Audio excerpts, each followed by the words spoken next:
तो कोण लेखे आम्हा सखे हरिजन। संसार तो कोण लेखे आम्हा सखे हरिजन। काळ ब्रह्मांड देस रे आवडी उरी संचली। स्वप्नी तेही नाही चिंता रात्री जाता दिवस। काळ ब्रह्मांड देस रे आवडी उरी संचली। तुका म्हणे ब्रह्मरसे होय सरिसे भोजन। काळ ब्रह्मांड देस रे आवडी उरी संचली। विठला विठला विठला विठला विठला विठला विठला विठला विठला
पुरी रम्य सिंहासनस्थं पदं भोजते जस्फुरदिक् प्रदेशं।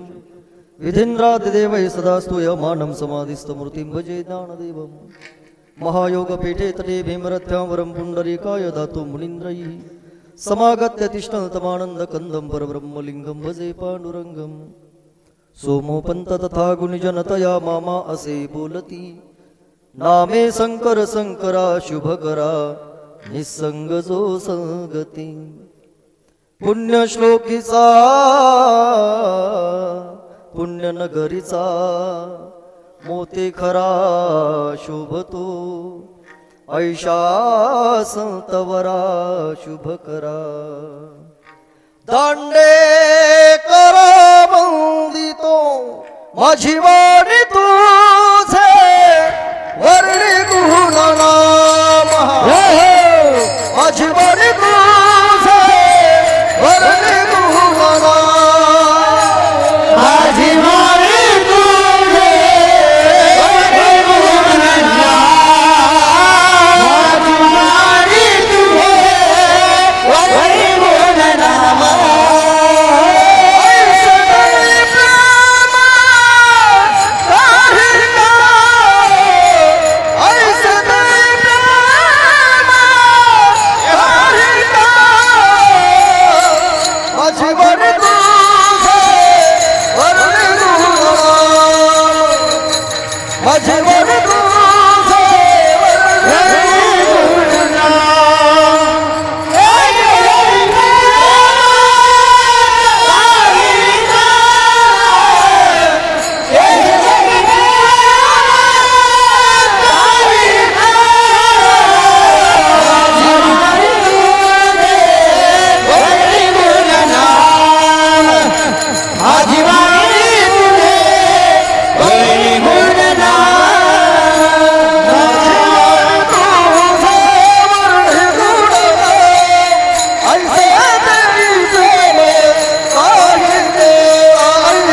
संपाद्य ज्ञानञ्च विधाय भक्त्यो विलोकितो येन समाधिराजा वैराग्यवन्तं सुविचारयुक्तं नमामि जोगं शिरसा गुरुन्तं जिथे ज्ञान विज्ञान संजीव होते जिथे योग विद्येस सामर्थ्य येते जिथे मानवाला मिळे मोक्ष गाथा तुझ्या पायरीसी सदा नम्र माथा नवे फूल अश्वत्थ वृक्षास आले जिथे ज्ञान ओवीसह वेद झाले तुझ्या शब्द शब्दात सायोजनाथा तुझ्या पायरीसी सदा नम्र माथा तुझ्या मंदिरी आर्त जीवास तृप्ती तुझ्या दर्शने लोक स्वानंद घेती श्रुती धन्य झाल्या तुझे गीत गाता तुझ्या पायरीसी सदा नम्र माथा सिया राम मैं सब जग जानी करहु प्रणाम जोरे जोग पानी मंगल भवन अमंगल हारी प्रभु दशरथ अजर बिहारी राम सिया राम जय जय राम राम सिया राम जय जय राम राम सिया राम जय जय राम राम सिया राम जय जय राम भजन मारुति नादन हे दुख भजन मारुति नादन सुनला मेरी पुकार पवन सुत बिनती बारंबार पवन सुत बिनती बारंबार पवन सुत बिनती बारंबार पवन सुत बिनती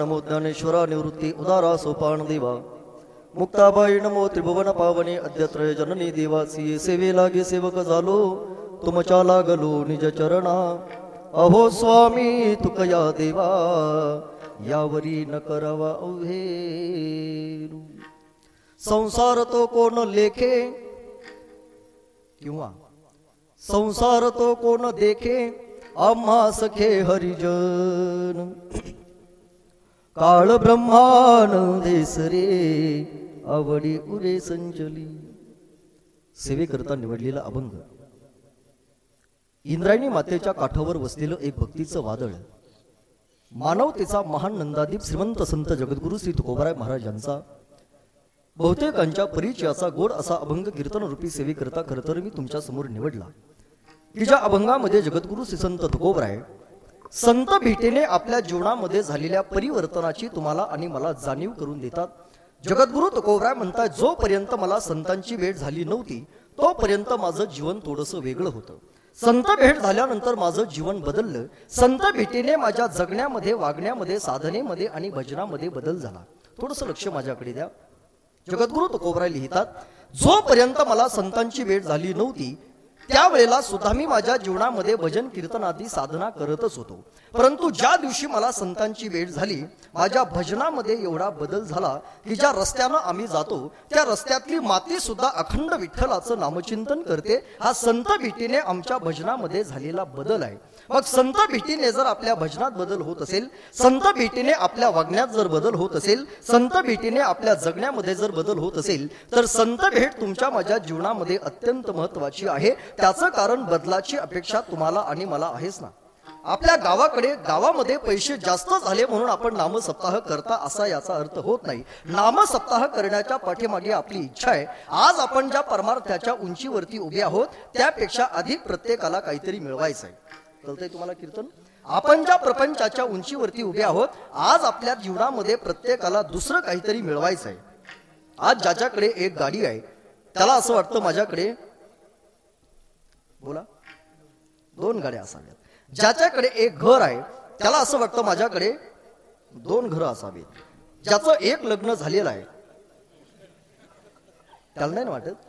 प्रत्येकाच्या जीवनामध्ये बदलाची अपेक्षा आहे. मग जगद्गुरु तुकोबराय लिहितात आपल्या जीवनामध्ये जर बदल हवा असेल तर संत भेटीने आपल्या जीवनामध्ये बदल होतो. संत भेटीने माझ्या जीवनामध्ये झालेला पहिला बदल आहे संसार तो कोण लेखे.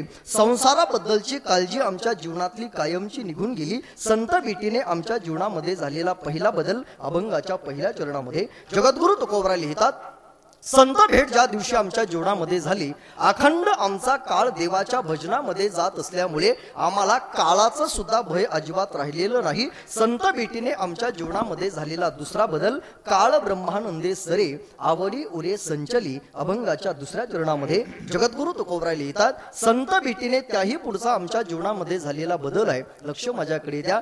ज्या दिवशी संतांची भेट मला झाली त्या दिवसापासून माझा दिवस जसा देवाच्या भजनामध्ये जातो तशी रात्र सुद्धा देवाच्या भजनामध्ये जात असल्यामुळे मला स्वप्नात सुद्धा कशाचीही चिंता राहिलेली नाही. स्वप्नी तेही नाही चिंता रात्री जाता दिवस अभंगाच्या तिसऱ्या चरणामध्ये. आणि जगद्गुरु तुकोबराय त्याही पुढे जाऊन असं म्हणतात संत भेटीने माझ्या जीवनामध्ये झालेला सगळ्यात महत्वाचा बदल आहे तुका म्हणे ब्रह्मरसे होय सरीसे भोजन. संतांच्या संगतीने संतांच्या भेटीने ब्रह्मरस सेवन करायला मिळत असल्यामुळे भोजनाची चिंता आमच्या जीवनातली कायमची निघून गेली. तुका म्हणे ब्रह्मरसे होय सरीसे भोजन अभंगाच्या 4थ्या चरणामध्ये.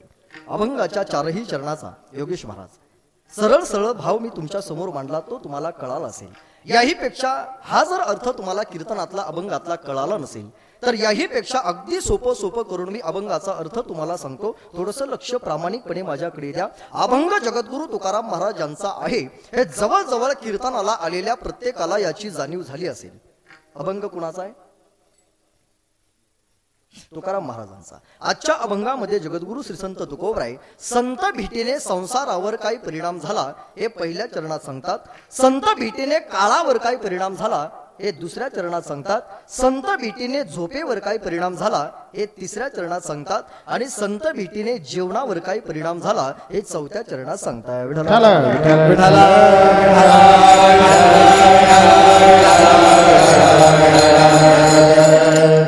अगदी अभंगाचा 4ही चरणाचा सरळ अर्थ मी तुम्हाला सांगितला तो तुम्हाला कळाला. संकल्पित वेळेमध्ये गायलेल्या अभंगाची अर्थपूजा बांधत असताना ज्या निमित्तानं आपण या पवित्र हनुमंतरायाच्या प्रांगणामध्ये उपस्थित आहोत त्याबद्दलच्या काही प्रामाणिक भावना ज्या माझ्या अंतःकरणामध्ये दाटून आलेल्या आहेत त्या माझ्या प्रामाणिक अंतःकरणातल्या भावना मला या निमित्तानं तुमच्या समोर व्यक्त कराव्या लागतील. सामाजिक भान आणि सामाजिक जाण असलेलं आपलं हे लोहगाव हे गाव, या गावामध्ये परमपूजनीय आत्मानंद गिरीजी महाराजांच्या आशीर्वादानं आणि आदरणीय परमपूज्य शंकर बाबूंच्या मार्गदर्शनानं खरतर गेली अनेक वर्षापासून परमार्थाची साधना आपल्याकडे चालू आहे. या कार्यक्रमाच्या निमित्तानं महाराष्ट्रातील अनेक नामवंत कथाकार कीर्तनकार या पूर्वी सुद्धा या गादीवर येऊन गेले असतील की ज्यांनी आपल्याला देव काय, धर्म काय, परमार्थ काय या सगळ्या गोष्टी फार प्रेमानं तुम्हाला शिकवल्या असतील. त्याच निमित्तानं आजची आपली ही सेवा आहे. या सेवेकरता तुम्ही सुद्धा फार प्रामाणिकपणे मोठ्या संख्येने उपस्थित आहात. मी तर असं म्हणेल बघा, ही सगळी उपस्थित मंडळी म्हणजे भगवान हनुमंतरायाच्या परम प्रेमास्पद सदभक्तांची मांदी आळी या धर्मसभेमध्ये उपस्थित आहे. या ठिकाणी आलेला एक चेहरा हनुमंतरायाचा भक्त आहे आणि त्यांचीच भक्ती करण्याच्या अपेक्षेनं इच्छेनं आपण या ज्ञानरूपी मंदिरामध्ये उपस्थित आहात. गेली अनेक वर्षापासून ही परमार्थाची साधना हनुमंतरायाच्या समोर आपली चालू आहे. हे कितवं वर्ष आहे तुमचं? 25. गेली 25 वर्षापासून ही परमार्थाची साधना हनुमंतरायाच्या प्रांगणामध्ये चालू आहे. मला असं वाटतं वारकरी तत्वज्ञानामध्ये अशी भूमिका आहे. वारकरी तत्वज्ञानातली भूमिका अशी सांगितल्या जाते की वारकरी संप्रदायातलं कुठलंही अनुष्ठान करण्याकरिता एखाद्या दिव्य अधिष्ठानाची गरज आहे, जे दिव्य अधिष्ठान हनुमंतरायाचं तुमच्या गावाला प्राप्त आहे. वारकरी तत्वज्ञान आपल्याला शिकवतं अधिष्ठानासमोरच अनुष्ठान असलं पाहिजे, अनुष्ठानामध्ये अनुसंधान असलं पाहिजे, अनुसंधानामध्ये अनुराग असला पाहिजे आणि तदनंतर परमार्थातला अनुभव माणसाच्या जीवनामध्ये सहज मिळत असतो. एका दिवसामध्ये दादा परमार्थातला अनुभव जीवनामध्ये कधीही मिळत नाही. आज माळ घातली आणि उद्या परमार्थातला अनुभव आला असं कधीही होत नाही. लोकांना असं वाटतं आज माळ घातली की उद्या देवानं आपल्या घरी येऊन आऊत धरावं, असं कधी होत नाही. परमार्थातला अनुभव एका दिवसामध्ये येत नाही. परमार्थातला अनुभव येण्याकरिता अनुरागाची म्हणजे प्रेमाची गरज आहे, अनुरागाकरता अनुसंधानाची गरज आहे, अनुसंधानाकरता अनुष्ठानाची गरज आहे. जे अनुष्ठान 25 वर्षापासून तुमचं चालू आहे आणि कुठल्याही अनुष्ठानाकरिता एखाद्या दिव्य अधिष्ठानाची गरज आहे, असे आपल्याकडे प्रमाण सुद्धा आहेत. अनुहात वाजती टाळे, अनुहात वाजती टाळे, अनुहात वाजती टाळे, अनुहात वाजती अनुचित गीत रसाळे, अनुचित गीत रसाळे, अनुगीत अनुभव तन्मय सकळे, अनुभव तन्मय सकळे,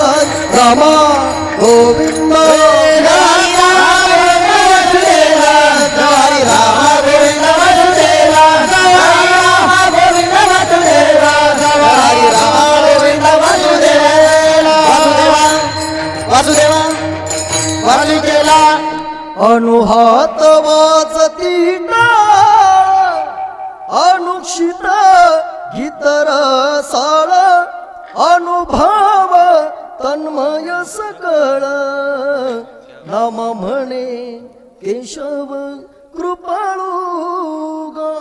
परमार्थातला अनुभव घेण्याकरता अनुरागाची म्हणजे प्रेमाची गरज आहे. परमार्थातला अनुभव येण्याकरता मीराबाई सारखं प्रेम आपल्या अंतःकरणामध्ये असावं. राधे इतका गोड परमार्थ आपल्याला आपल्या जीवनामध्ये करता यावा, तदनंतर परमार्थातला अनुभव माणसाच्या जीवनामध्ये सहज मिळत असतो. म्हणून एक परमार्थातला अनुभव घेण्याकरता गेली 25 वर्षापासून तुमचं चाललेलं हे अनुष्ठान असंच पिढ्यानपिढ्या चालू राहावं, याकरता हनुमंतरायांना तुम्हा सगळ्या गावकऱ्यांना उदंड आयुष्य आरोग्य प्रदान करावं ही शुभकामना भगवंताच्या चरणावर या निमित्तानं व्यक्त करतो. या कार्यक्रमाच्या निमित्तानं वारकरी संप्रदायातील तत्वनिष्ठ मंडळी या कीर्तन सभेमध्ये उपस्थित आहेत. त्यामध्ये ज्यांची पहिली सुंदर चाल आपण ऐकली आहे, वारकरी संप्रदायातलं भजन क्षेत्रातलं अत्यंत गोड व्यक्तिमत्व श्री हरिभक्तीपरायण भजन सम्राट मंगेश महाराज आवर्जून या ठिकाणी उपस्थित आहेत. महाराजांना मनापासून धन्यवाद आहेत. त्यांना पहिल्या चालीसाठी ज्यांनी सुंदर अशी साथ केली आदरणीय श्री हरिभक्तीपरायण भजन सम्राट आमचे सुरदास काय नाव अंबादास महाराज, तेही आवर्जून या ठिकाणी उपस्थित आहेत.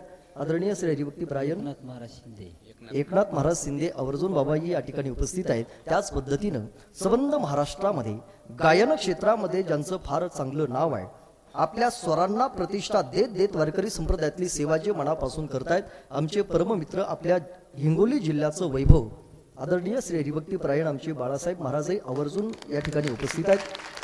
महाराजांनाही मनापासून धन्यवाद आहेत. आता बाकीच्यांची नावं काय मला माहित नाही, तुम्ही सगळीच माझ्या मनातली नाही तर हृदयातली माणसं आहात. एका वाक्यामध्ये जर बोलायचं ठरलं तर वारकरी संप्रदायातली जुनी पिढी आणि वारकरी संप्रदायातली नवी पिढी माझ्या कीर्तनामध्ये उपस्थित आहे, याचं मला मनापासून आनंद आहे. आणि त्याच पद्धतीनं ज्यांचा मृदुंग आपण ऐकत आहात, मृदुंग क्षेत्रातला राजा माणूस म्हटलं तर वावगं ठरणार नाही. आपल्या बोटांच्या चपळाईने संबंध महाराष्ट्राला ज्यांनी आपल्या फार कमी कालावधीमध्ये आपला परिचय दिलाय, आदरणीय श्री हरिभक्तीपरायण आमचे परममित्र योगेशजी महाराज आवर्जून या ठिकाणी उपस्थित आहेत.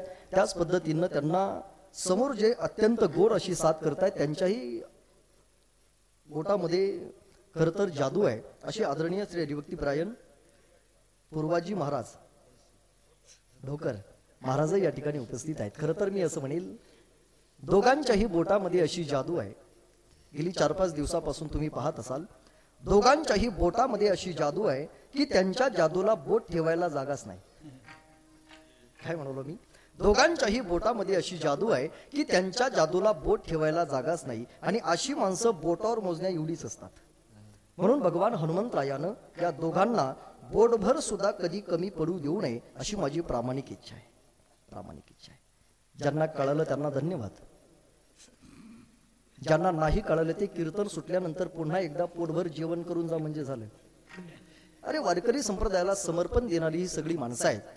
ही सगळी माणसं तुम्हाला डोळ्यानं जरी सहज दिसत असली ना, तरी आपापल्या कलेला अर्थात न्याय देणारी ही सगळी माणसं आहेत। काहींनी आपलं जीवन मृदुंग कलेला समर्पित केलंय, काहींनी आपलं जीवन गायन कलेसाठी समर्पित केलंय, काहींनी आपलं जीवन कीर्तनासाठी, काहींनी आपलं जीवन भागवतासाठी। अर्थातच वारकरी संप्रदायाला समर्पण देणारा एक एक व्यक्ती या धर्मसभेमध्ये उपस्थित आहे। म्हणून मी असं म्हणेल, आपल्या परिसरातला गायक असू द्या, आपल्या परिसरातला वादक असू द्या, आपल्या परिसरातला चोपदार असू द्या किंवा विनेकरी असू द्या, यांच्यावर दादा आपल्याला मनापासून प्रेम करता आलं पाहिजे।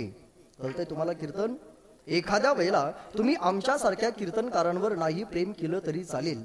जो कीर्तनकार 2 तास गावामध्ये येऊन गावातले 20-25 हजार रुपये घेऊन जातो, अशा कीर्तनकारांवर तुम्ही नाही प्रेम केलं तरी चालेल। परंतु जो गायक, जो वादक, जो विनेकरी आपल्या परिसरातलं भजन 7-7 दिवस सांभाळून ठेवण्याचा प्रयत्न करतो, यांच्यावर मनापासून प्रेम करायला शिका, यांना जपा, यांना जपा। त्याचं कारण आहे, पैशानं आमच्यासारखे हजारो कीर्तनकार तुम्हाला रोज मिळतील, वारकरी मिळवणं आजच्या काळात फार कठीण गोष्ट आहे। म्हणून मिळालेले वारकरी सांभाळा, मिळालेल्या गायकांना मनापासून प्रेम देण्याचा प्रयत्न करा। आमच्या पाकिटामध्ये आम्हाला 2-2 हजार रुपये कमी देत जा, आमच्या पाकिटात 2-2 हजार रुपये आम्हाला कमी देत जा, परंतु आमच्या पाकिटातले 2-2 हजार रुपये काल्याच्या दिवशी यांना सगळ्यांना जरा जास्त देत जा, देत जा। परंतु हे उद्यापासून करा, म्हणजे आजच ना करू लगेच, आधीच लांबून आलोय मी, असं काय करतो। एवढी गोड गोड माणसं कीर्तनामध्ये उपस्थित आहेत। सर्व मंडळीच्या चरणावर विनम्र भावाने अभिवादन करतो। ज्यांची संशिष्टीम आहे त्यांनाही मनापासून धन्यवाद देतो, आणि अभंगाच्या पदापदाचं चिंतन करण्यासाठी आता मी प्रवृत्त होतो। विठाला विठाला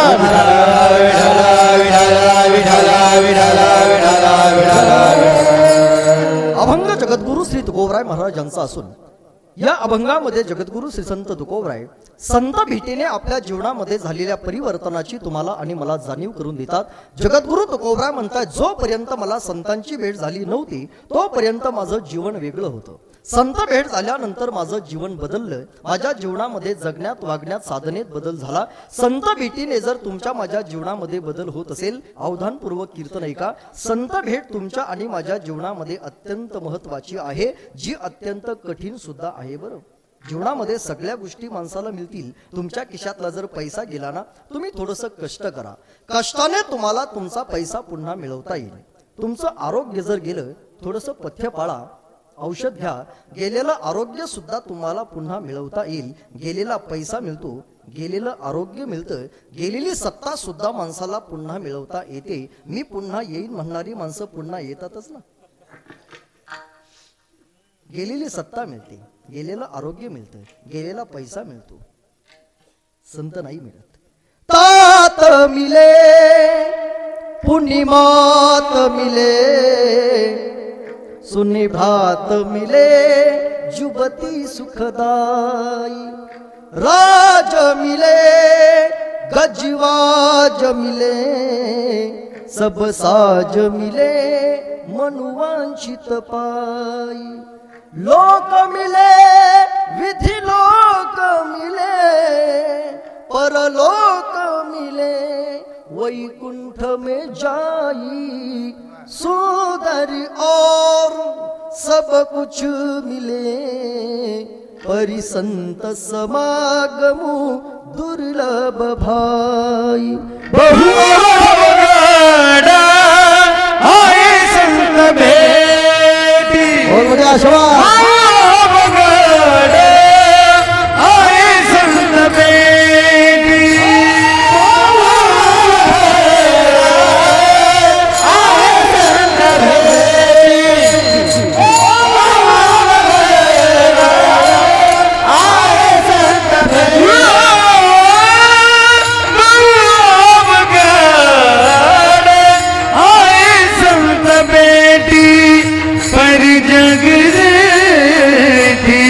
करुणा केली हरी जग जेठी करुणा केली अवघड आय संत बेटी अवघड आय संत बेटी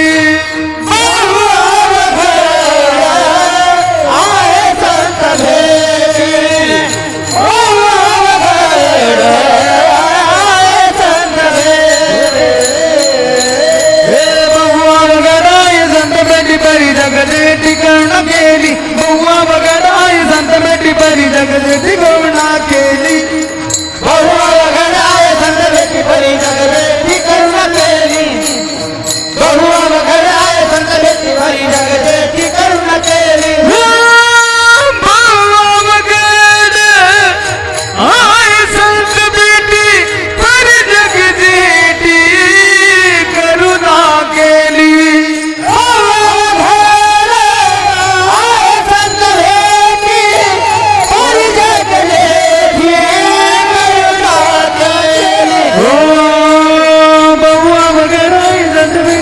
जगदेटी करुणा केली बहुआ वगडाय संत बेटी परी जगदेटी करुणा केली बहुआ वगडाय संत बेटी परी जगदेटी करुणा केली बहुआ वगडाय संत बेटी परी जगदेटी करुणा केली करुणा केली करुणा केली करुणा केली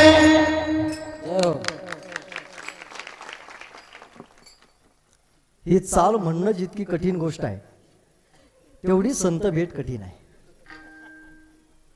एकदा बाळू महाराजांकरता पुन्हा जोरदार टाळी वाजली. खरं तर बाळू महाराजांच्या इतका उंच आवाज लावणं एवढी सामान्य गोष्ट नाही बरं. त्यांच्या इतका उंच आवाज जर तुम्ही घरी जाताना लावण्याचा प्रयत्न केला, हा प्रयत्न तुम्ही कधी करूच नका. परंतु त्यांच्या इतका उंच आवाज जर आपण लावण्याचा प्रयत्न केला तर आपला आत्मा बाहेर पडेल, आवाज नाही निघणार. याच्याकरता स्वरांची, याच्याकरता संतांची, याच्याकरता देवाची विशेष अशी कृपा असावी लागते. बहु अवघड आहे संत भेटी. जीवनामध्ये सगळ्या गोष्टी आपल्याला प्रयत्नानं मिळवता येतात. संत मिळवणं दादा ही गोष्ट अत्यंत कठीण आहे. परंतु जगद्गुरु तुकोबराय लिहितात, जी संत भेट तुमच्यासाठी कठीण आहे ती संत भेट माझ्या जीवनामध्ये झाली. माझ्या जीवनामध्ये संत भेट झाल्यानंतर बदल झाला. मी असं म्हणेल, संत भेट होण्याच्या अगोदरचे तुकाराम महाराज आणि संत भेट झाल्यानंतरचे तुकाराम महाराज याच्यामध्ये थोडासा फरक आहे. लक्ष असेल तर तुम्हाला कीर्तन प्रामाणिकपणे कळेल. संत भेट होण्याच्या अगोदरचे तुकाराम महाराज मी प्रमाणानं तुम्हाला सांगेल आणि संत भेट झाल्यानंतरचे तुकाराम महाराज याच्यामध्ये फरक आहे. हे कळालं नसेल तर याही पेक्षा सोपं सांगतो. माळ घालण्याच्या अगोदरचे आपण आणि माळ घातल्यानंतरचे आपण याच्यामध्ये फरक आहे की नाही? माळ घालण्याच्या अगोदर कुठेही गेलं तरी चालत होतं. माळ घालण्याच्या अगोदर कुठेही बसलं तरी चालत होतं. माळ घालण्याच्या अगोदर काहीही खाल्लं तरी चालत होतं. माळ घालण्याच्या अगोदर काहीही पिळलं तरी चालत होतं. परंतु माळ घातल्यानंतर मात्र बंधनं येतात. कुठेही जाता येत नाही, काहीही खाता येत नाही, काहीही पिता येत नाही. माळ घालण्याच्या अगोदरचे आपण, माळ घातल्यानंतरचे आपण याच्यामध्ये जसा फरक आहे तसं संत भेट होण्याच्या अगोदरचे तुकाराम महाराज, संत भेट झाल्यानंतरचे तुकाराम महाराज याच्यामध्ये फरक आहे. आळंदीला जाण्याच्या अगोदरचे आम्ही सगळे आणि आळंदीला जाऊन आल्यानंतरचे आम्ही सगळे याच्यामध्ये जसा फरक आहे तसं संत भेट होण्याच्या अगोदरचे तुकाराम महाराज, संत भेट झाल्यानंतरचे तुकाराम महाराज याच्यामध्ये फरक आहे. हेही कळालं नसेल त्याहीपेक्षा सोपं तुम्हाला करून सांगतो. मला असं वाटतं, लग्न होण्याच्या अगोदरचे आपण, आता पुढचं बोललंच पाहिजे का, आणि लग्नानंतरची आपण याच्यामध्ये काहीतरी बदल झाला असेल ना. गेल्या वर्षी जर तुमच्या गावातल्या एखाद्या मुलाचं लग्न झालं असेल योगेश महाराज, तर तुम्ही आज मुलगी पाहायला गेलते ना. गेल्या वर्षी जर तुमच्या गावातील एखाद्या मुलाचं लग्न झालं असेल, कीर्तन सुटल्यानंतर उद्या सकाळी त्याच्या आईकडे जा आणि आईला प्रश्न विचारा, काय आई साहेब, गेल्या वर्षी तुमच्या मुलाचं लग्न झालं, तुम्हाला सून पाहायला मिळाली, तुम्ही तुमच्या जीवनामध्ये सूनमुख पाहिलं, कसा चाललाय तुमच्या मुलाचा संसार. त्यावेळेला ती आई आपल्याला सांगेल, महाराज गेल्या वर्षी तुमच्या आशीर्वादानं माझ्या मुलाचं लग्न झालं, मला सूनही चांगली मिळाली, मला सूनमुख पाहायला मिळालं. महाराज माझ्या मुलाचा संसार सुखाचा चाललाय, परंतु खरं सांगू माझा मुलगा आता पहिल्यासारखा खरं राहिलाच नाही.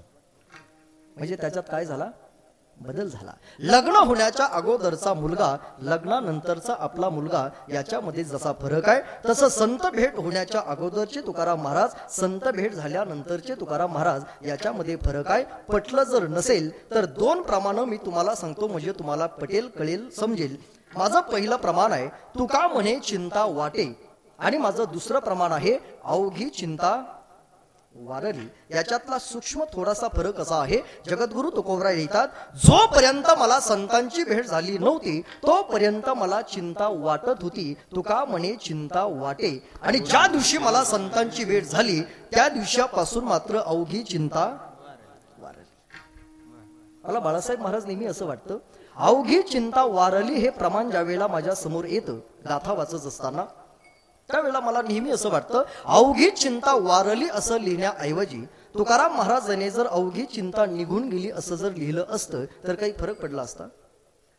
शब्दातही बसत होतं, त्याला चाल सुद्धा आपल्याला व्यवस्थित लावता आली असती. मग अवघी चिंता निघून गेली लिहिण्याऐवजी अवघी चिंता वारली असं तुकाराम महाराजांनी का लिहिलं असेल?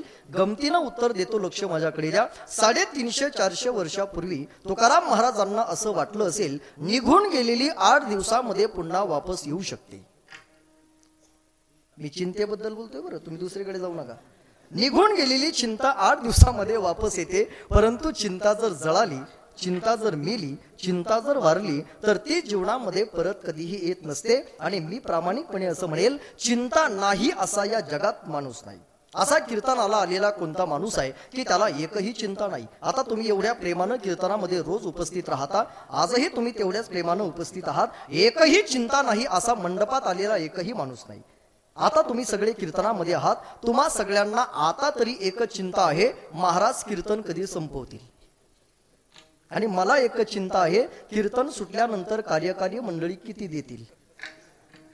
कोई तन दुखी कोई मन दुखी, कोई धन बिन रहत उदास, थोड़े थोड़े सब दुखी सुखी राम के दास, थोड़े थोड़े सब दुखी. जो देखे सदुखिया बाबा, जो देखे सदुखिया बाबा, देखे सदुखिया बाबा, जो देखे सदुखिया बाबा, जो देखे सदुखिया बाबा, जो देखे सदुखिया बाबा, देखे सदुखिया बाबा, जो देखे सदुखिया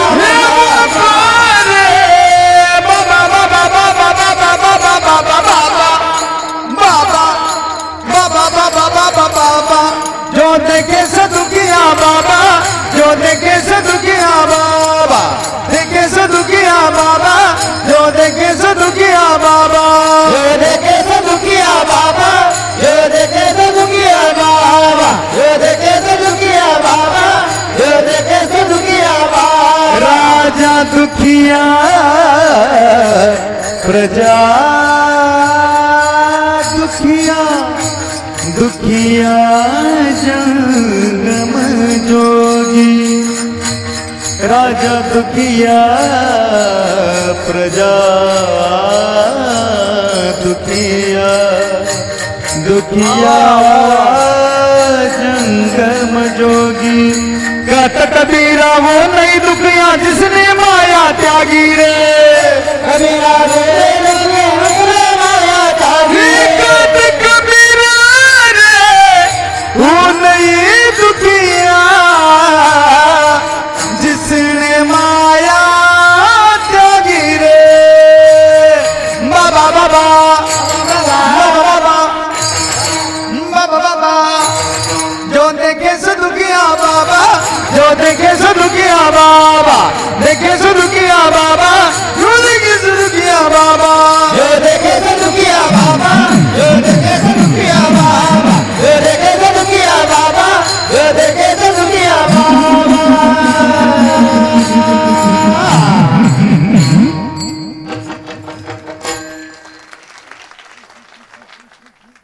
जो देखे सो दुखिया बाबा. सध्या बाबा लोकांचं चांगलं चालू आहे. बाबा इतके सुखी जगात दुसरे कोणीच नाही. या जगामध्ये प्रत्येक माणसं दुःखी आहेत. आपल्या प्रपंचामध्ये आपल्याला दुःख येतं त्याचं कारण फक्त चिंता आहे. जगद्गुरु तुकोबराय सांगतात ती चिंता मरावी जळावी वारावी याच्याकरता संत भेट महत्वाची आहे. प्रत्येक माणूस प्रापंचिक जीवन जगत असताना दुःखी आहे त्याचं कारण फक्त चिंता. माझा तुम्हाला प्रश्न असेल, आपल्या प्रपंचामध्ये आपल्याला समाधानानं जगता यावं याच्याकरता माणसाला काय लागतं? अन्न लागतं, वस्त्र लागतं आणि निवारा लागतो. बरोबर आहे? आपल्या प्रपंचामध्ये आपल्याला सुखानं जगता यावं याच्याकरता पहिली गोष्ट अन्न लागतं. दुसरी गोष्ट, तुम्ही नाराज आहेत का माझ्या? बोला मग, हा काय वेदांतातला प्रश्न आहे का? आपल्या प्रपंचामध्ये आपल्याला समाधानानं जगता यावं याच्याकरता पहिली गोष्ट अन्न लागतं, दुसरी गोष्ट वस्त्र लागतं, तिसरी गोष्ट निवारा लागतो, चौथी गोष्ट छोट्या पिनीचं किंवा मोठ्या पिनीचं चार्जर लागतं. याच्या पलीकडे काय लागतंय? मग आपल्या प्रपंचामध्ये आपल्याला समाधानानं जगता यावं याच्याकरता जर अन्न लागत असेल तर माझा तुम्हा सगळ्या गावकऱ्यांना प्रश्न आहे, आज या जगामध्ये अन्न काही कमी आहे? आज या जगामध्ये अन्नदान देणारी माणसं काही कमी आहेत? अरे अख्ख्या गावाला एक एक माणूस अन्नदान करेल एवढी दानशूर माणसं आपल्या गावामध्ये उपस्थित आहेत. आमच्या शंकर बाबांनी तर त्या मंदिरासाठी 31 लाख रुपये देणगी दिली आहे. एवढं मोठं वैभव आहे. एक एक माणूस अख्ख्या गावाला अन्नदान करणारा एक एक माणूस जर गावामध्ये आहे तरी सुद्धा गावातील माणसं दुःखी आहेत त्याचं कारण चिंता. आज या जगामध्ये अन्न कमी नाही. पूर्वीच्या काळामध्ये लोकांना खायला भेटत नव्हतं म्हणून माणसं मरत होती. जगद्गुरु तुकाराम महाराजांची पहिली पत्नी अन्न करिता मरण पावली. त्या काळामध्ये लोकांना खायला भेटत नव्हतं म्हणून माणसं सहज मरत होती. आज या जगामध्ये अन्न कमी नाही. तुम्ही याच गावातले आहेत का? शेजारचे या गावातले तुम्ही नाही? तुम्ही या गावातले गेले कुठं? मग पाठीमाग आहेत. तुम्ही आहेत? वा. तुमचं वय बाबा 80-85. वा वा. 80-85 वर्षाचा तरुण माझ्या कीर्तनामध्ये समोर आहे आणि 20-25 वर्षाचे म्हातारी पाठीमागे बसलेले आहेत. बाबांचं वय 80-85 वर्ष आहे. बाबा माझा तुम्हाला प्रश्न आहे, तुमच्या या 80-85 वर्षाच्या आयुष्यामध्ये तुमच्या या लोहगाव या गावातला एखादा माणूस खायला न भेटला म्हणून मरण पावला असं तुम्ही ऐकलंय कधी? नाही. खाऊन खाऊन बरेच मेले असतील परंतु खायला भेटलं नाही म्हणून माणसं मरत नाहीत. त्याचं कारण आज या जगामध्ये अन्न कमी नाही. बाबांनाच तुम्ही प्रश्न विचारा. अर्थात आज या जगामध्ये अन्नही कमी नाही, आज या जगामध्ये वस्त्र सुद्धा कमी नाहीत, तरी सुद्धा माणसं दुःखी आहेत त्याचं कारण चिंता. कीर्तन सुटल्यानंतर बाबांना विचारा, बाबांनी पाहिलं असेल पूर्वीच्या काळामध्ये 3 भावामध्ये एखादा शर्ट असायचा. आज एका माणसाला 40-40, 50-50 ड्रेस आहेत तरी सुद्धा माणसं दुःखी आहेत त्याचं कारण चिंता. पूर्वीच्या काळामध्ये लोकांना राहायला घरं नसायची. आज एखाद्याची झोपडी असेल, एखाद्याचा बंगला असेल, निवारा नाही असा या जगात माणूस नाही तरी सुद्धा माणसं प्रपंचामध्ये दुःखी आहेत त्याचं कारण फक्त आणि फक्त चिंता. मग जगद्गुरु तुकोबराय लिहितात, ती चिंता जळावी मरावी वारावी असं जर वाटत असेल तर कधीतरी प्रपंचाचा त्याग करा, संतांच्या सहवासामध्ये या. आपल्या जीवनातल्या चिंता जळतील मरतील वारतील. जोपर्यंत मी संतांच्या सहवासामध्ये नव्हतो, जगद्गुरु तुकोबराय म्हणतायत, तोपर्यंत मला सुद्धा चिंता होतीच ना. पुसावसी हे जीवाते पुसावसी हे जीवाते पुसावसी जीवाते. हॅलो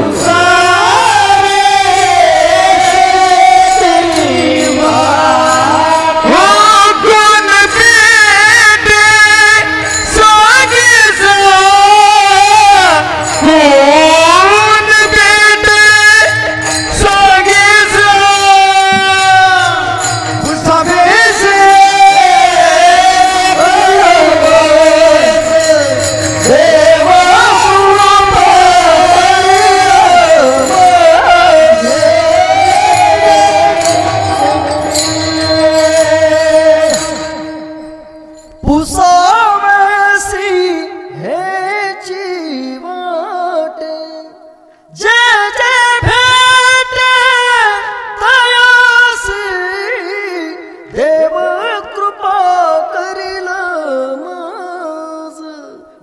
मनात माझ्या जीवनामध्ये चिंता होत्या, कै मी उद्धार पावेन, काय कृप करील नारायण, ऐसे तुम्ही सांगा संत जन, करा समाधान चित्त माझे.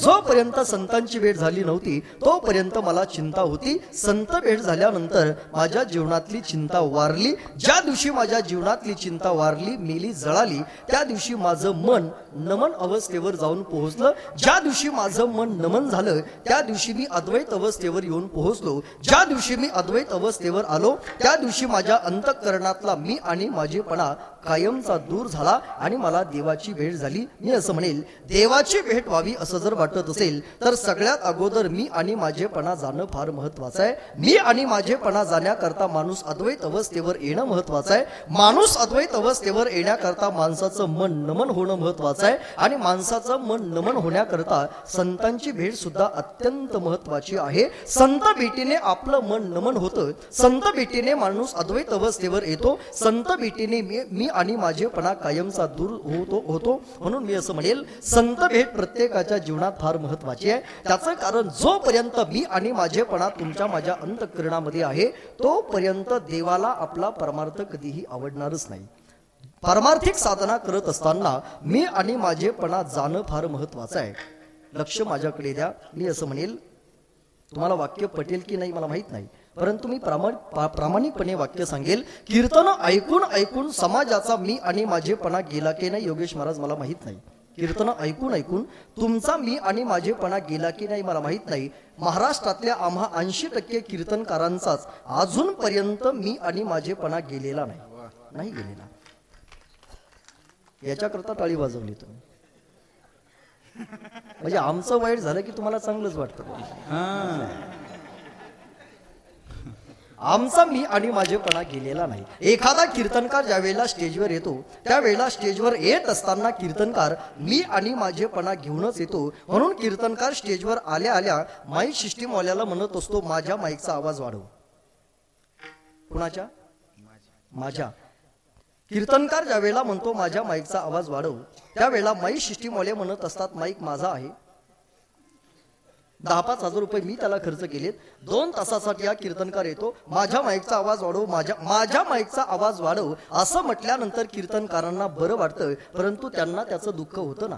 वस्तू म्हणून जर स्वीकारली तर दादा त्याचं सुखदुःख नाही. वस्तू माझी म्हणून जर स्वीकारली तर माणसाच्या जीवनामध्ये दुःख भोगावं लागतं. महाभारतातलं सूत्र आपल्याला असं शिकवतं, मम म्हटलं की माणसाच्या जीवनामध्ये मृत्यू येतो आणि न मम म्हटलं की माणसाचं जीवन शाश्वत होतं. याही पेक्षा सोपं बोलू का? माझं म्हटलं की माणूस अडकतो आणि माझं नाही म्हटलं की माणूस सहज सुटतो. एवढं प्रपंचातलं आणि परमार्थातलं सोपं सूत्र आहे. कसमे वादे प्यार वफा सब बातें हैं बातों का क्या. हे फार जुनं गाणं आहे. कसमे वादे प्यार वफा सब बातें हैं बातों का क्या. कोई किसी का नहीं झूठे नाते हैं ना तो का क्या. कसमें वादे प्यार वफा सब बातें हैं बातों का क्या. होगा मसीहा सामने तेरे फिर भी तू ना बच पाएगा. तेरा अपना खून है आखिर तुझको आग लगाएगा.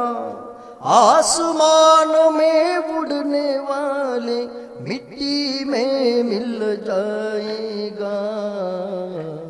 कसमें वादे प्यार वफा सब बातें हैं बातों का क्या. कोई किसी का नहीं झूठे नाते हैं ना तो का क्या. कसमें वादे प्यार वफा सब बातें हैं बातों का क्या. नहीं रे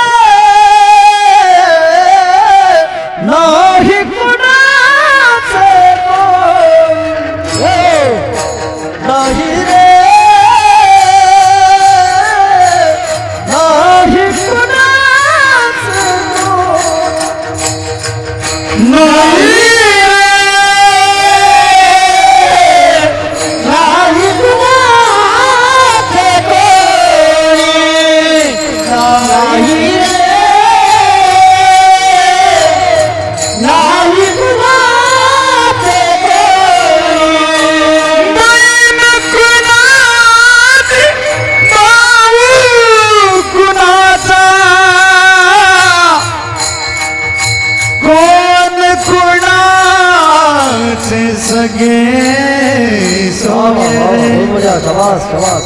मेल्या मागे सर्व राहिले ओ तुटतील धागे दोरे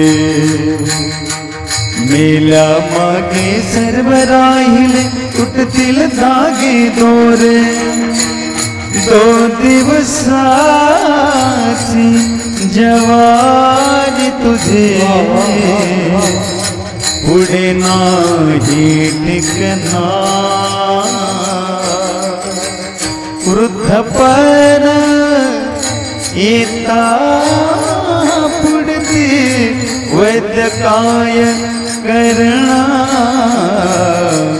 ओ मायेचा बाजार प्राण मायेचा बाजार मायेचा बाजार प्राण मायेचा बाजार ओ मायेचा बाजार प्राण मायेचा बाजार मायेचा बाजार प्राण मायेचा बाजार नाही रे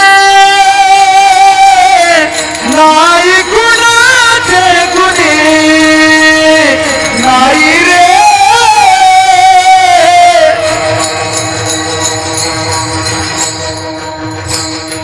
नाही रे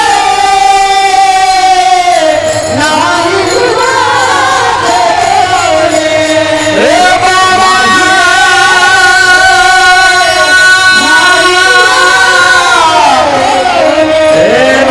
रे नाही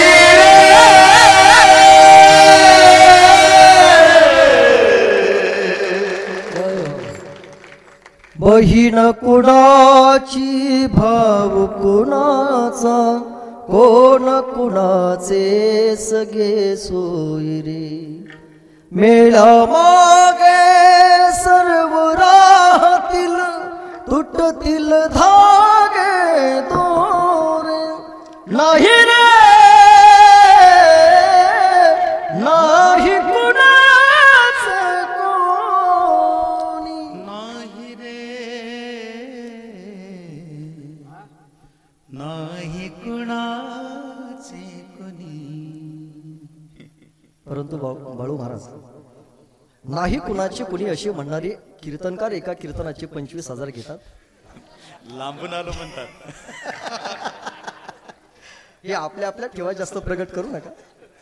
तेव्हापासून मी 25,000 घ्यायचेच बंद केले. फक्त 21,000 घेतो आता. जोपर्यंत मी आणि माझेपणा जाणार नाही दादा तोपर्यंत परमार्थातला आपल्या जीवनामध्ये उच्च अवस्था मिळणार नाही. मी आणि माझेपणा अंतःकरणातला जाणं महत्वाचं आहे. वस्तू म्हणून जर आपण स्वीकारली माणसाच्या जीवनामध्ये दुःख मिळत नाही. वस्तू माझी म्हटलं की माणसाच्या जीवनामध्ये दुःख भोगावं लागतं. प्रपंचातली कोणतीही वस्तू घ्या ती वस्तू अगोदर आपल्याला सुख देते. ती वस्तू माझी म्हटलं की तीच वस्तू आपल्याला दुःख दिल्याशिवाय राहत नाही. माझा तुम्हा सगळ्यांना प्रश्न आहे घरामध्ये लाईट असणं सुखाचं की दुःखाचं? सुखाचं. घरामध्ये फ्रीज असणं सुखाचं की दुःखाचं? सुखाचं. घरामध्ये एसी असणं सुखाचं की दुःखाचं? सुखाचं. एका महिन्यानंतर लाईट बिल येणं. प्रपंचातली कोणतीही वस्तू घ्या ती वस्तू अगोदर आपल्याला सुख देते. तीच वस्तू कालांतराने आपल्याला दुःख देत राहते. वस्तू म्हणून जर स्वीकारली दुःख मिळत नाही. वस्तू माझी म्हटलं की माणसाच्या जीवनामध्ये दुःख भोगावं लागतं. मी आणि माझेपणा जाणं फार महत्वाचं आहे.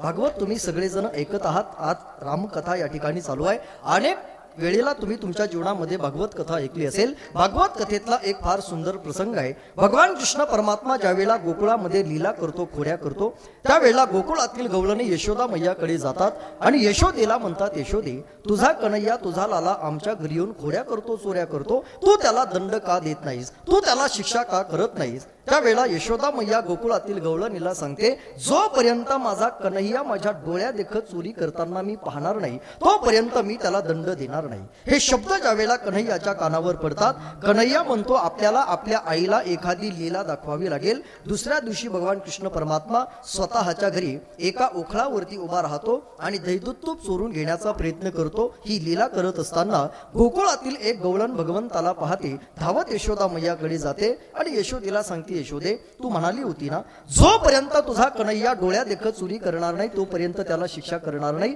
आज तुझा लाला तुझ्या घरामध्ये चोरी करतो आहे, आता तरी तू त्याला पकडलं पाहिजे, आता तरी तू त्याला दंड दिला पाहिजे, आता तरी तू त्याला शिक्षा केली पाहिजे. असं म्हणून गोकुळातील त्या गवळणीने यशोदा मैयाच्या हातामध्ये एक दोरी दिली आणि सांगितलं, कन्हैयाला बांधून ठेव. लक्ष माझ्याकडे द्या.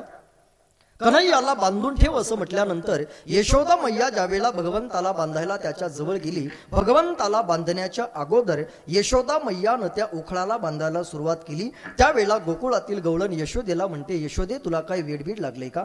अरे चोरी करणारा तो कृष्ण आहे, लीला करणारा तो कृष्ण आहे, त्याला पकडण्याऐवजी त्याला बांधण्याऐवजी त्या उखळाला नाम दगडाला कशा करता बांधतेस? अरे दगड थोडी इकडे तिकडे पळून जाणार आहे, दगड आपली जागा सोडून इकडे तिकडे कधीही जात नसतो, दगडाला नाम उखळाला बांधायची काय गरज आहे? त्यावेळेला यशोदेने दिलेलं उत्तर फार गोड आहे. यशोदा मैया म्हणते, माझा कन्हैया जरी चोरी करत असला तरी तो चोरी करत असताना या उखळावरती उभा राहून चोरी करतो आहे. मग चोरी करणारा जेवढा गुन्हेगार असतो तेवढाच चोरीला साह्य करणारा सुद्धा गुन्हेगारच राहतो. म्हणून यशोदा मैया सगळ्यात अगोदर त्या उखळाला बांधते आणि उखळाला बांधून झाल्यानंतर ज्या वेळेला यशोदा मैया भगवंताला बांधायला जाते त्यावेळेला यशोदा मैयाच्या हातातली दोरी 2 बोट कमी पडते. भगवंताला बांधत असताना 2च बोट दोरी कमी का पडली हा प्रश्न ज्यावेळेला भागवतामध्ये विचारला गेला त्यावेळेला प्रातस्मरणीय डोंगरेजी महाराजांनी भागवतामध्ये दिलेलं असं उत्तर आहे. भगवंताला बांधून ठेवत असताना यशोदेच्या हातातली दोरीत 2च बोट कमी पडली. त्याचं कारण त्या दोरीतलं एक बोट होतं मीपणाचं आणि दुसरं बोट होतं माझेपणाचं. देवाची आई जरी असली, मी आणि माझेपणा जर तिच्या अंतःकरणातला गेलेला नसला तर देवाची आई सुद्धा देवाला बांधू शकत नाही. आपण प्रपंचातले सर्वसामान्य माणसं आहोत, देवाला बांधून ठेवणं एवढी सामान्य गोष्ट नाही. धरीला पंढरीचा चोर ही जीवनामध्ये अवस्था येण्याकरता मी आणि माझेपणा जावा लागतो. मी आणि माझेपणा जाण्याकरता माणूस अद्वैत अवस्थेवर यावा लागतो. माणूस अद्वैत अवस्थेवर येण्याकरता माणसाचं मन नमन व्हावं लागतं आणि आपलं मन नमन होण्याकरता माणसाला संतांची भेट व्हावी लागते. जगद्गुरु तुकोबरा म्हणतात, ज्या दिवशी संतांची भेट झाली त्या दिवशी माझं मन राहिलं नाही, ते नमन अवस्थेवर जाऊन पोहोचलं. ज्या दिवशी माझं मन नमन झालं, ज्या दिवशी माझं मन नमन झालं त्या दिवसापासून मला कोणी जगद्गुरु म्हटलं काय आणि मला कोणी शिव्या दिल्या काय आम्हाला त्याचं काही वाटत नाही. जगद्गुरु तुकाराम महाराजांचे प्रश्न अर्थात उत्तर आहेत. कुणीतरी जगद्गुरु तुकोबरायांना प्रश्न विचारला, महाराज तुम्ही भामचंद्र बंडारा डोंगरावर जाऊन साधना करता, काही लोक तुमची स्तुती करत असतील आणि काही माणसं तुम्हाला नावं ठेवत असतील. जी माणसं तुमची स्तुती करतात ती माणसं तुमच्या जवळची आहेत आणि जी माणसं तुम्हाला नावं ठेवतात ती माणसं तुमच्या लांबची आहेत. अशा तुमच्या मनामध्ये काही भावना दाटून आलेल्या आहेत का? त्यावेळेला जगद्गुरु तुकोबरायांनी दिलेलं उत्तर फार गोड आहे. जगद्गुरु तुकोबरा असं म्हणतात, नदीचं पाणी आहे, नदीच्या पाण्यावर ज्यावेळेला वाहक पाणी पिण्याकरता येतो त्याच नदीच्या पाण्यावर एखादी गाय पाणी पिण्याकरता येते. नदीचं पाणी असा कधी विचार करत नाही, गाय आहे, पवित्र आहे, जगाला दूध देते म्हणून तिला पाणी पिऊ द्यायचं. वाघ आहे, जगाला त्रास देणार आहे म्हणून वाघाला विष होऊन मारायचं. गायीची तृषा हरू का व्याघ्रा विष होऊन मारू. माऊली ज्ञानेश्वरी ग्रंथामध्ये लिहितात, नदीचं पाणी असा कधी विचार करत नाही, गाय आहे तिला पाणी पिऊ द्यावं, वाहक आहे त्याला विष होऊन मारावं. वाहक आला तरी नदीचं पाणी पाणीच आहे आणि गाय आली तरी नदीचं पाणी पाणीच आहे. जगद्गुरु तुकाराम महाराज म्हणतात, मला कोणी जगद्गुरु म्हटलं तरी तो समाज माझाच आहे आणि माझ्या अंगावर कोणी उकळतं पाणी जरी ओतलं तरी तो समाज माझाच आहे. माझी कोणी स्तुती केली, माझी कोणी निंदा केली, आम्हाला त्याचं काही वाटत नाही. त्याचं कारण आमचं मन आता मन राहिलं नाही, ते नमन अवस्थेवर जाऊन पोहोचलं. मला असं वाटतं, माणसाचं मन नमन ज्या दिवशी होईल त्या दिवशी लोकांनी आपल्याला नाव ठेवलं काय आणि लोकांनी आपल्याला आपली स्तुती केली काय आपल्याला काही वाटत नाही. आता आम्ही कथा कीर्तन करत संबंध महाराष्ट्रभर फिरतो, आम्हाला सुद्धा नावं ठेवणारी माणसं काय या जगात कमी नाहीत. आता एवढे कीर्तनामध्ये तुम्ही उपस्थित आहात, आमचं कीर्तन प्रत्येकाला आवडतंच असं काही नाही. कोणाला कीर्तन आवडतं, कोणाला आवडत नाही. ज्यांना कीर्तन आवडतं ती माणसं आमची स्तुती करतात, ज्यांना कीर्तन आवडत नाही ते कीर्तन सुटल्यानंतर घरी जाताना म्हणतात, याला कोणी बोलावलं होतं, यांना कधी कीर्तन भेटलं, यांना सुद्धा म्हणत नाहीत. काय म्हणतात? याला. आम्हाला सुद्धा लोक काय बोलतील सांगता येत नाही. आता बऱ्याच ठिकाणी महाराष्ट्रामध्ये कीर्तनकाराला बाळू महाराज हार घालण्याकरता ते विमान ठेवलेलं असतं पहा. तुम्ही पाहिलं असेल, बटन दाबलं की ते विमान सर्र करत येतं. कुणीतरी एखादा कार्यकर्ता उठतो, त्या विमानाचा हार काढतो, कीर्तनकाराच्या गळ्यामध्ये टाकतो. बटन दाबल्यानंतर ती विमान पुन्हा जागेवरती जाऊन उभं राहतं. मी आयुष्यामध्ये योगेश महाराज पहिल्यांदा ते विमान ज्या वेळेला पाहिलं, त्यावेळेला कीर्तन सुटल्यानंतर त्या विमानाचा मला थोडंसं आश्चर्य वाटलं. कीर्तन सुटल्यानंतर मी कार्यकर्त्यांना म्हटलं, हे काय आहे? कार्यकर्त्यांना मी काय म्हटलं, हे काय आहे? त्यावेळेला कार्यकर्त्यांनी मला काय उत्तर द्यायला पाहिजे होतं? तो कार्यकर्ता म्हणाला, महाराज तुम्हाला माहित नाही का तुकाराम महाराजांकरता विमान आलं होतं? तुम्हाला काय म्हणाला, महाराज तुम्हाला माहित नाही का तुकाराम महाराजांकरता? मी म्हटलं, महाराज मी आहेस का तू आहेस? मला माहित नाही का तुकाराम महाराजांना विमान आलं होतं? मग या विमानाचा आणि त्या विमानाचा संबंध काय? त्यावेळेला त्यानं मला उत्तर दिलं, महाराज तुकाराम महाराजांकरता जसं ते विमान आलं होतं तसं तुमच्याकरता हे विमान आहे म्हटलं. आता हे ऐकल्यानंतर तरी मी गप्प बसायला पाहिजे होतं ना, आपली इतकी गेली म्हटल्यावर तरी. परंतु गप्प बसेल तो महाराज कुठला? मी त्याला म्हटलं, भल्या माणसा काय बोलतोस? अरे तुकाराम महाराजांकरता ते विमान आलं तसं आमच्याकरता हे विमान आहे. मी त्याला म्हटलं, भल्या माणसा अरे तुकाराम महाराजांना आलेलं विमान खरं होतं, हे लाकडाचं खोटं विमान आहे. मग तो म्हटला, महाराज तरी कुठं खरं आहे? लोक काय बोलतील सांगता येत नाही. चांगलं काम करणाऱ्या माणसाला माणसं त्रास देत असतात. चांगलं काम करणाऱ्या माणसानं आपलं चांगलं काम कधीही थांबवायचं नसतं. लोकांनी त्रास दिला म्हणून जर जगद्गुरु तुकाराम महाराज थांबले असते तर गाथा तुम्हाला आणि मला पाहायला मिळाला नसता. लोकांनी त्रास दिला म्हणून जर माऊली थांबले असते, ज्ञानेश्वरी तुम्हाला मला मिळाली नसती. लोकांनी त्रास दिला म्हणून जर छत्रपती शिवाजी राजे थांबले असते तर हे हिंदवी स्वराज्य तुम्हाला आणि मला कधी पाहायला मिळालं नसतं. त्यांनी त्रास सहन केला. चांगली माणसं लोकांनी दिलेला त्रास सहन करत असतात. तुम्ही चांगलं काम करायला हाती घ्या.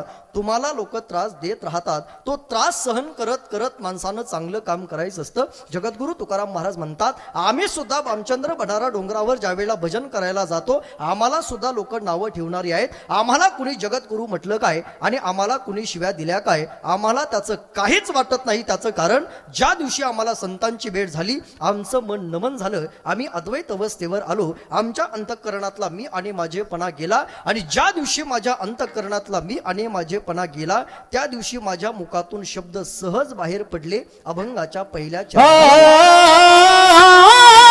संसार तू कोण लेके,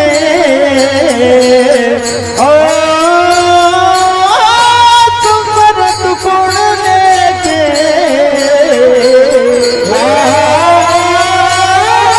संसार तू कोण लेके,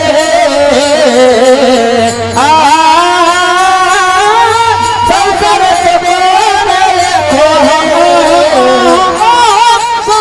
तू कोण लेके, संसार तू कोण लेके,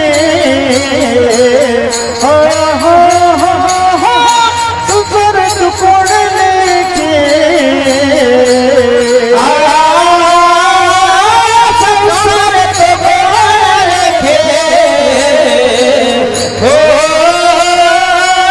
संसार तू कोण लेके, हरि जाना सखे, हरि जाना सखे, हरि जाना सखे, हरि जाना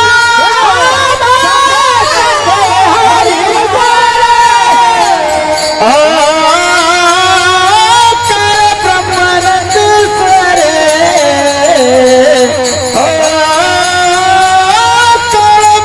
ब्रह्मानंद सरे,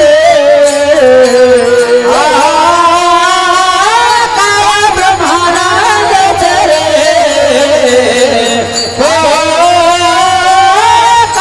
ब्रह्मानंद कोण लेके, अमस के हार जड़े, अमस के हारी जड़े, अमस के हार जड़े, संसार कोण लेके, अमस के हार जड़े, अमहाजन हजरा, अमहाजन हर जाना.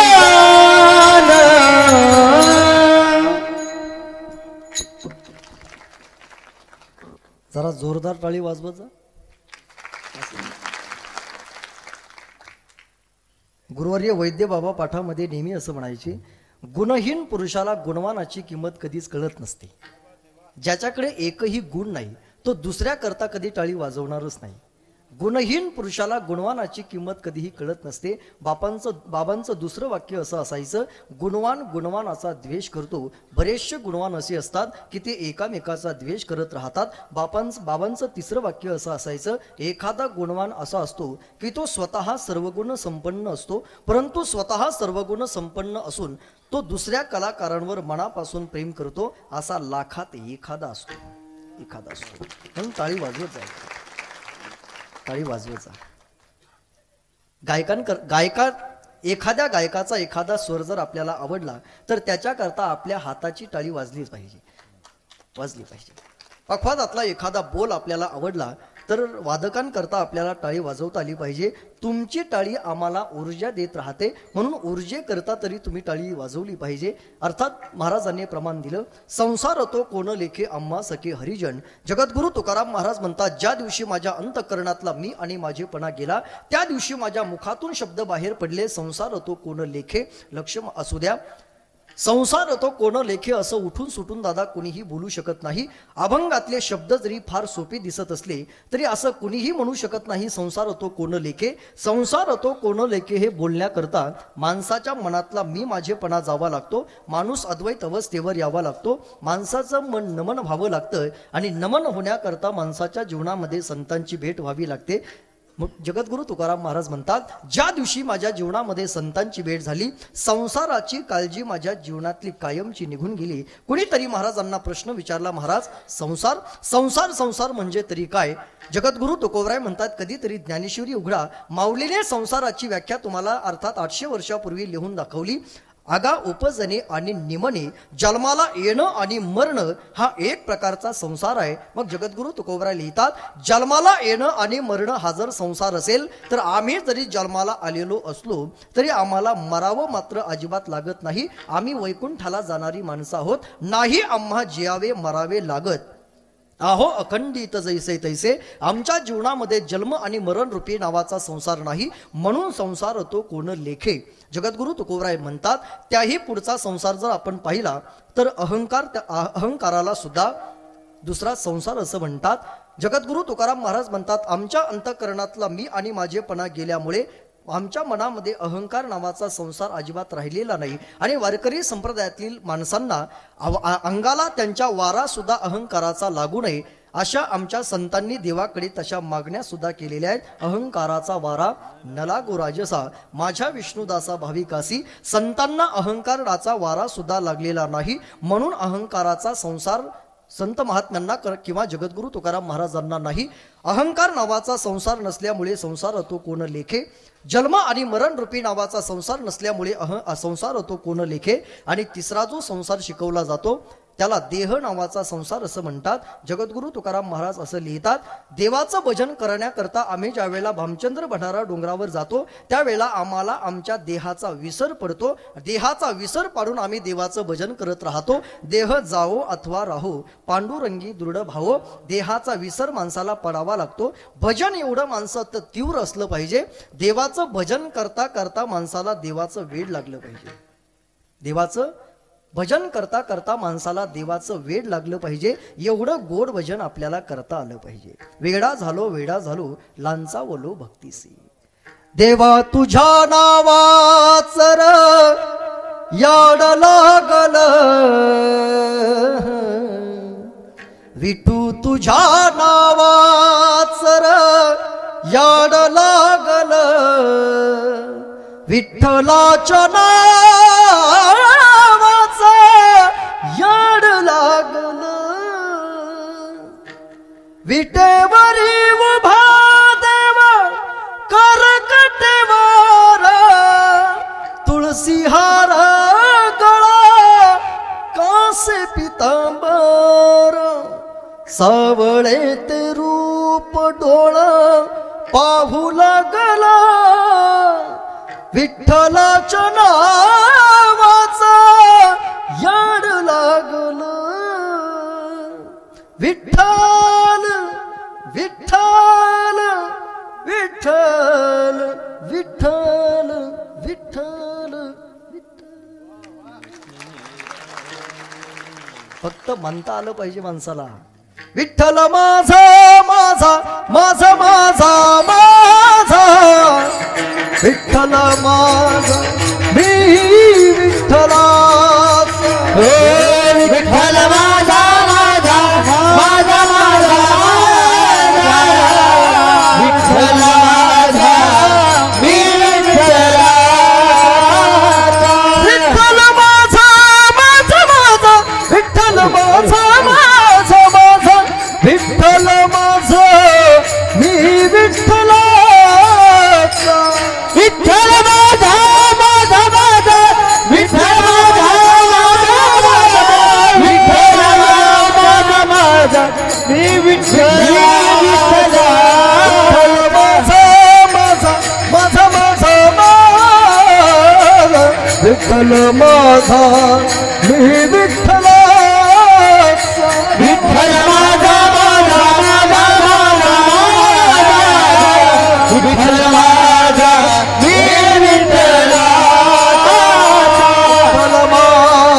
मी विठ्ठल माझा मी विठ्ठलाचा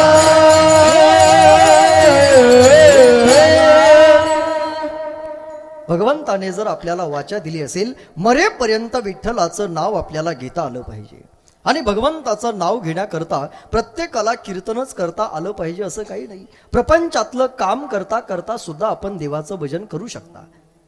शेतीचं काम करत असताना सुद्धा पुरुष मंडळीला म्हणता येतं कामामध्ये काम काही माना राम राम हो जाईल भवसवा सुख होईल दुखाते कामामध्ये काम काही माना राम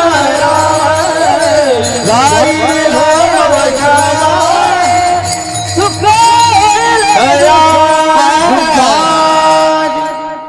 कामामध्ये काम काही म्हणा राम राम. जे काम आपल्या वाट्याला येईल ते काम करता करता विठ्ठलाचं भजन करा. शेतीचं काम करत असताना विठ्ठलाचं नाव तुम्ही घेऊ शकता. महिला मंडळी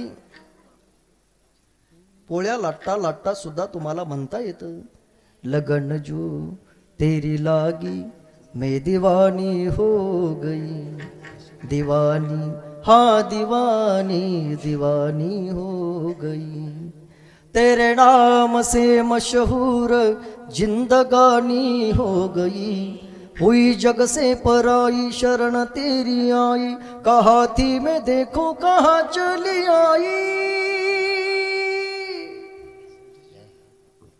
हे जरा बरं वाटलं असेल ना. अरे शेतीचं काम करता करता पुरुष मंडळीने म्हटलं पाहिजे ज्ञानोबाराया माझ्या तुकोबाराया ज्ञानोबाराया माझ्या तुकोबाराया ज्ञानोबाराया माझ्या तुकोबाराया ज्ञानोबाराया माझ्या तुकोबाराया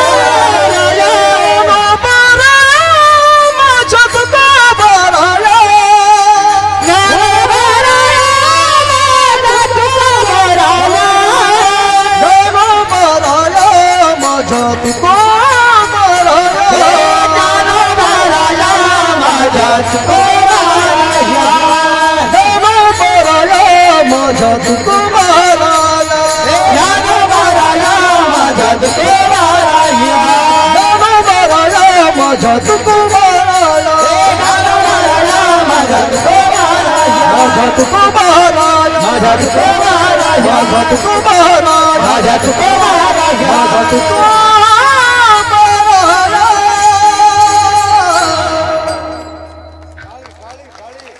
ज्ञानोबाराया माझ्या तुकोबाराया ज्ञानोबाराया माझ्या तुकोबाराया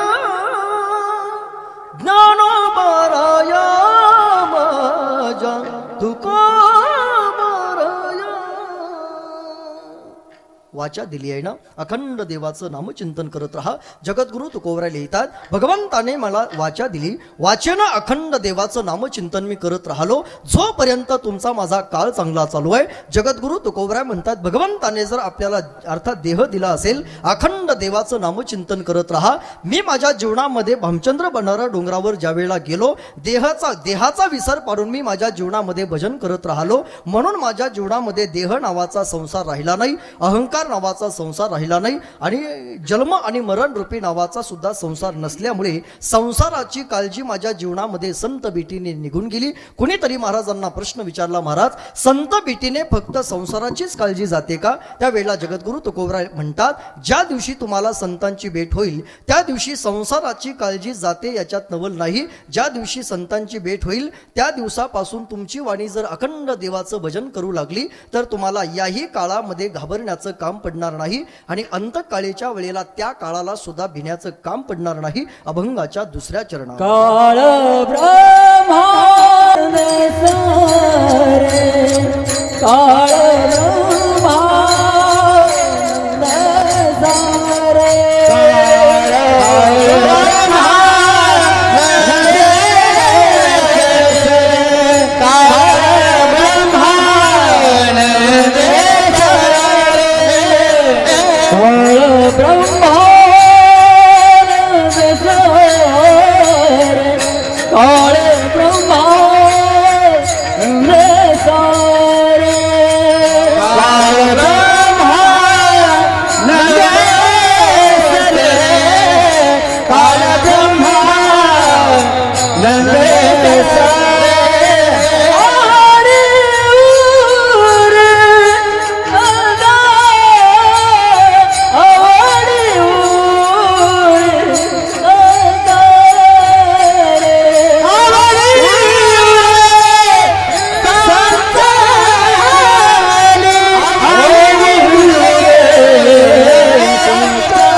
अभंगाच्या दुसऱ्या चरणामध्ये जगद्गुरु तुकोबराय लिहितात, काल ब्रह्मानंदे सरे आवडी उरे संचली, ज्या दिवशी संतांची भेट तुम्हाला आणि मला होईल त्या दिवसापासून तुमची वाणी अखंड देवाचं जर भजन करत राहिली तर या काळाला आणि त्याही काळाला तुम्हाला भिण्याचं काम पडणार नाही. अंतकाळीच्या वेळेला त्या काळाने आपल्याला त्रास देऊ नये याच्याकरता या काळामध्ये देवाचं अखंड नामचिंतन करत राहा. मला असं वाटतं जोपर्यंत तुमचा माझा काळ चांगला चालू आहे, संपलंय माझं कीर्तन, 2-4 वाक्य प्रेमानं ऐकून घरी घेऊन जा.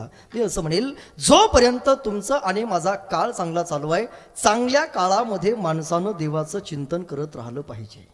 परंतु माणसं विनाकारण उलट करतात. चांगल्या काळामध्ये देवाचं चिंतन करण्यापेक्षा माणसं विनाकारण चिंता करत बसतात. कशाची चिंता करतात? परवा दिवशी एका मी मंत्र्याच्या घरी गेलो होतो.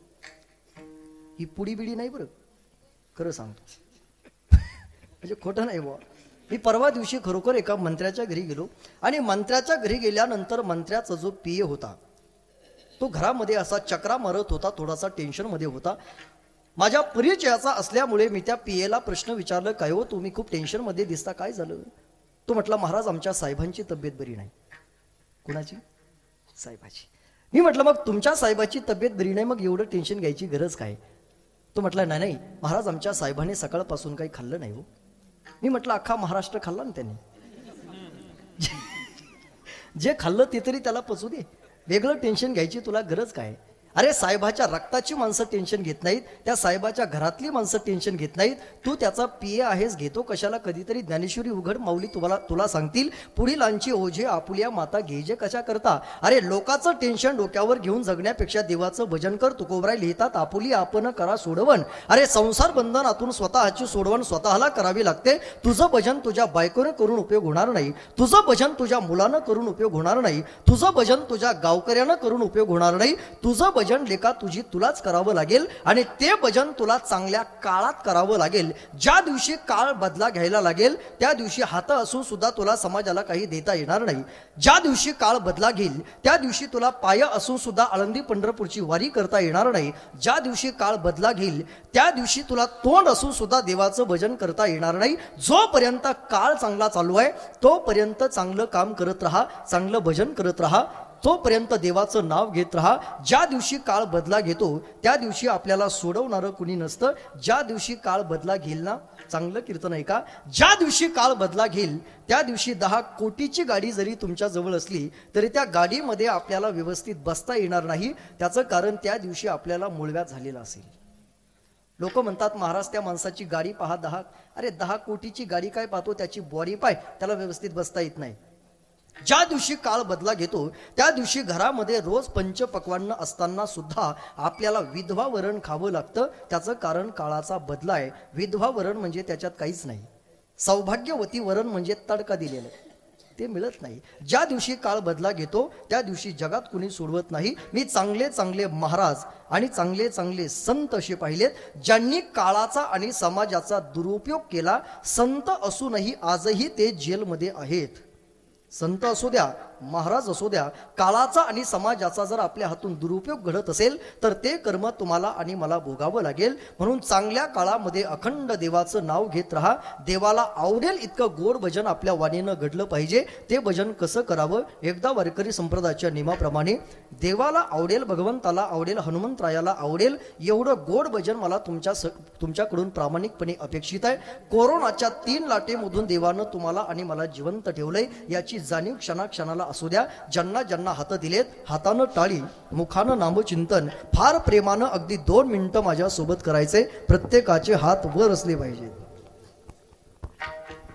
रामनीच्या विठोबा रखुमाई ज्ञानोबा माऊली, रामकृष्ण हरी जय विठोबा रखुमाई ज्ञानोबा माऊली, रामकृष्ण हरी जय विठोबा रखुमाई ज्ञानोबा माऊली, रामकृष्ण हरी जय विठोबा रखुमाई ज्ञानोबा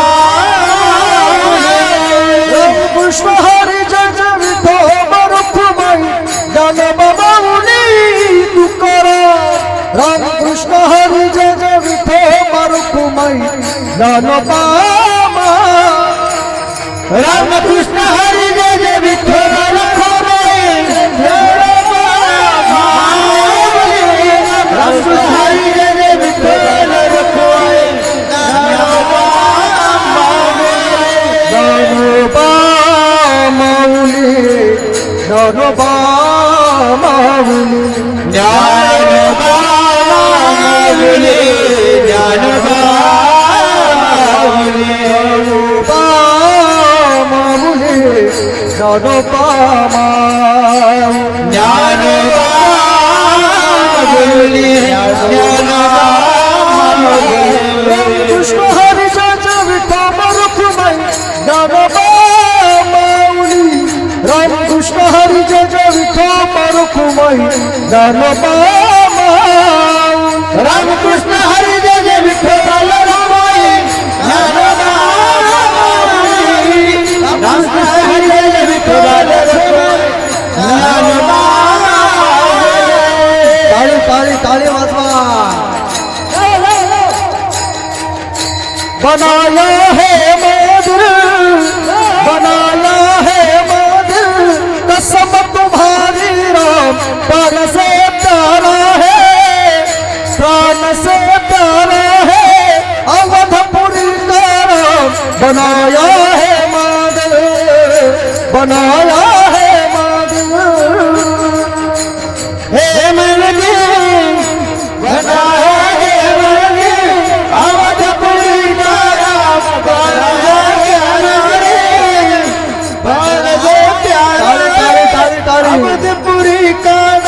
बनाएंगे बन रहा है मंदिर चंद्रभाग चातरी चंद्रभाग चातरी उभा मांदेरी तो पहाविटेवरी विठ्ठल विठ्ठल जय हरी जय विठ्ठल विठ्ठल जय हरी विठ्ठल विठ्ठल जय हरी विठ्ठल विठ्ठल जय हरी टाळे टाळे टाळे टाळे आवर हातावर सपना पूरा करते रहेंगे हम ना मन में ठाना हर हद को हम पार करेंगे देखेगा ये जमाना हम तेरे दीवाने जलवत खन मिटने ना देंगे तेरा नाम बनाया है कसम तुम्हारी रो कान से डरा है कान से डरा है अवध पूरी करो बनाया है मांगे बनाया है मांगे बन गया है बन गया है कसम तुम्हारी राम प्राण से प्यारा है जान से प्यारा है अवध पुरी का राम बन गया है मंदिर बन गया है मंदिर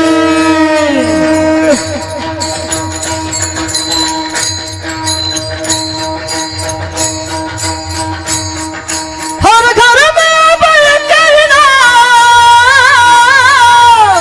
हर घर में बल करना रोगु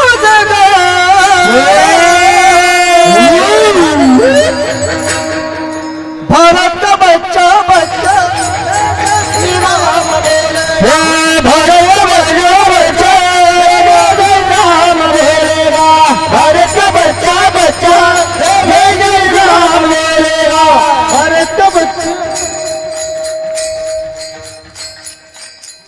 तुम्हाला राम मंदिराचा आनंद हर घर में बल करना रोगु जय श्री राम जय श्री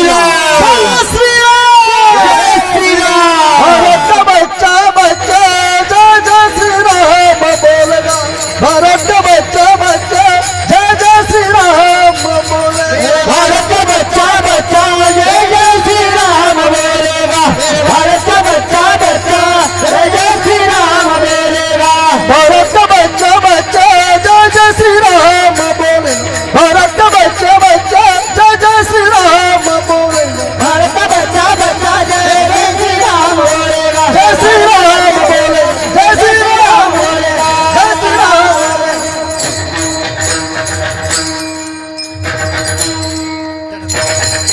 रुबार खुमाए बार घुमाए रुबार खुमाए बार घुमाए बार घुमाए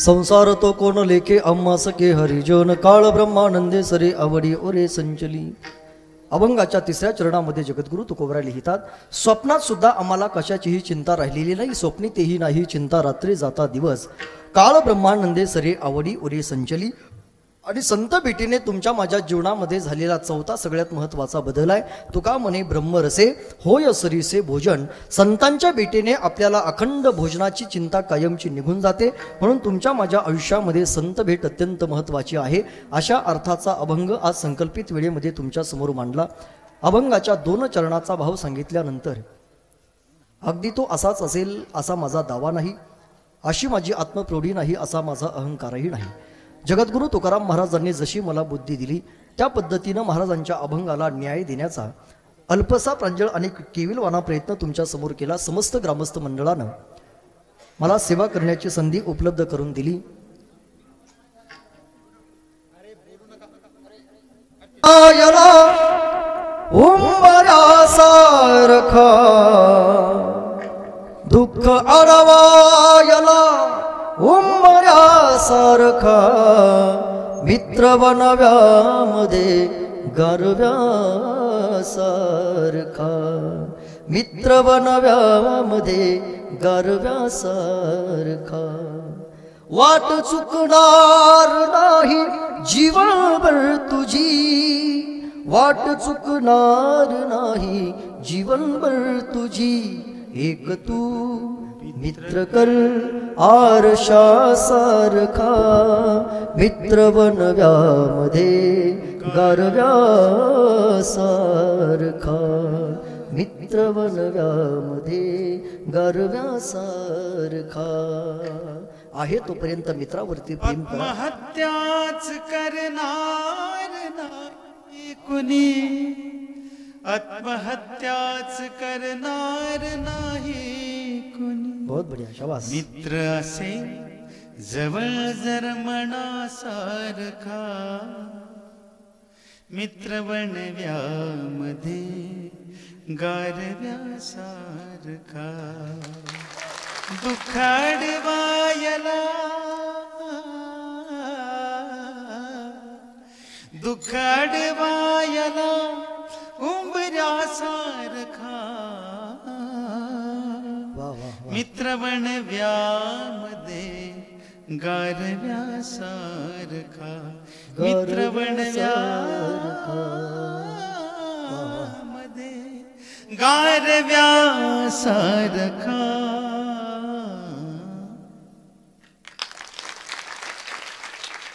मध्ये प्रेम देण्याचा प्रयत्न करा एवढी विनंती तुमच्या सर्वांच्या चरणावर ठेवतो. लांबलेल्या वाणीला याच ठिकाणी थांबवतो. समस्त ग्रामस्थ मंडळानं मला सेवा करण्याची संधी उपलब्ध करून दिली. त्या संधीतून मला तुमचं सर्वांचं दर्शन झालं. आल्यानंतर समाधान वाटलं. सगळे गायनाचार्य मृदुंगाचार्य सर्वांनी गोड आणि पवित्र अशी साथ केली. माई सिस्टीम ज्यांची आहे त्यांनाही मनापासून धन्यवाद या ठिकाणी देतो. ज्यांची शूटिंग आहे अर्थात यूट्यूबर त्यांनाही मनापासून धन्यवाद देतो. आणि झालेली सेवा हनुमंतरायाच्या चरणावर समर्पित करून लांबलेल्या वाणीला याच ठिकाणी थांबवतो. शिवम भवतु शिवम भवतु शिवम भवतु. ज्ञानेश्वर